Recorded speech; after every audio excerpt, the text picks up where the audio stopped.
Peace. This is Ali, and this is the last installment of the Serpent Mound. And I wanted to start here. I'm actually at the trail at the Serpent Mound. Once again, we're in Peebles, Ohio, which is located in Adams County. And the Serpent Mound is the largest effigy of its kind because it's shaped as an animal. If you Google Serpent Mound, Ohio, and look at the Google images, you'll see that it's in the form of in the shape of a snake, and at one end it's like the snake is eating an egg, so it's a real slick visual. But once again, we're at the Serpent Mound in Peebles, Ohio, in Adams County, and this is the trail. It's kind of hard to see it from the ground level, but I will take you up and let you see it from the top.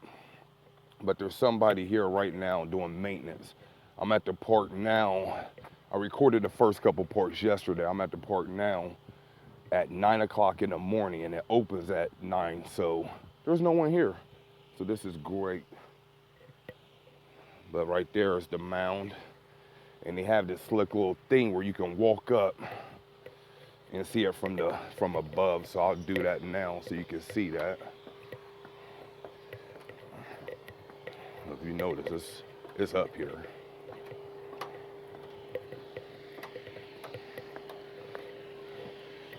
Okay, this is about halfway up, if you can see.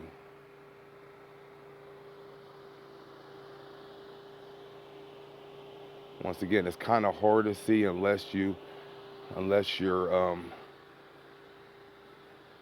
all the way at the top.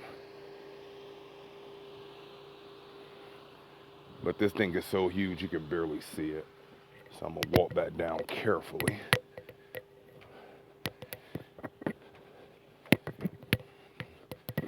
I used to be deathly afraid of heights. I'm still not too fond of it, but I can do it. Let's go ahead and walk around. The maintenance guy was looking at me kind of weird. I don't know if I'm able to record. But this is the trail that leads around the mound.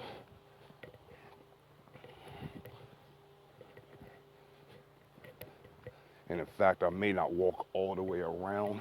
I'll just let you look at it from right here, and then I'll go to the head.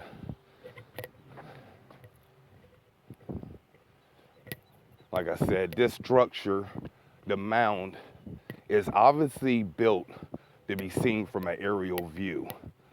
And that'll make you ponder, why did the ancients or whoever built this mound make it where you can only see it from the sky? One popular theory is that the mound is in fact dedicated to extraterrestrials. And if you think about it, when they built the mound, they postulate around 1000 BC, 2000 BC, somewhere around there. They can't really tell you. But during that time, supposedly there weren't airplanes. So why is there a structure that can only be seen from the sky? That makes you wonder. But another theory that I say that's probably more probable is that this Serpent Mound, because there was no evidence of any kind of burial, that this Serpent Mound was used for rituals and ceremonies. And I'll show you how you can see the crop circle field that I told y'all before on the drive up. But this right here is the coil head.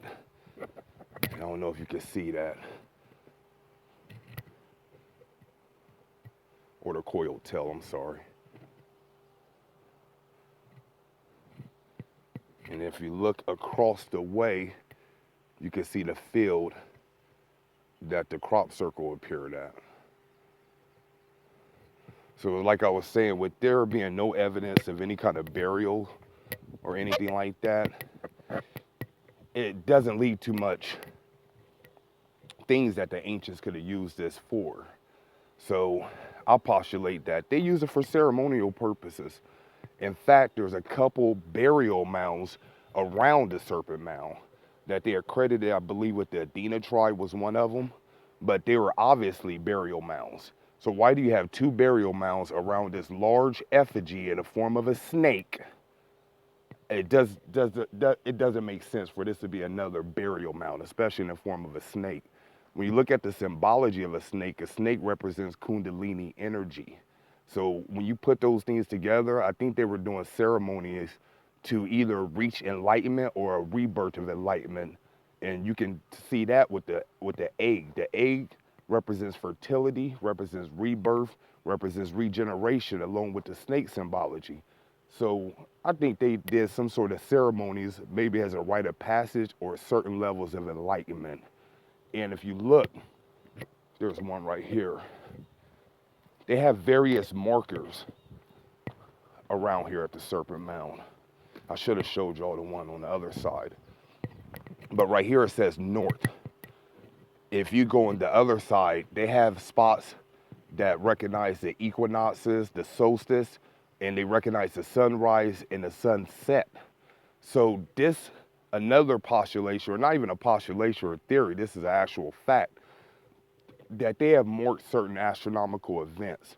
So another one of the theories is that the mound was used to mark certain events in the skies. And if you look at a lot of the ancient structures, they all have some relevance to what was going on in the heavens, as above, so below. So when you put the ceremony with the rites of passage, with the different states of enlightenment, they probably coincided their ceremonies with certain astronomical events.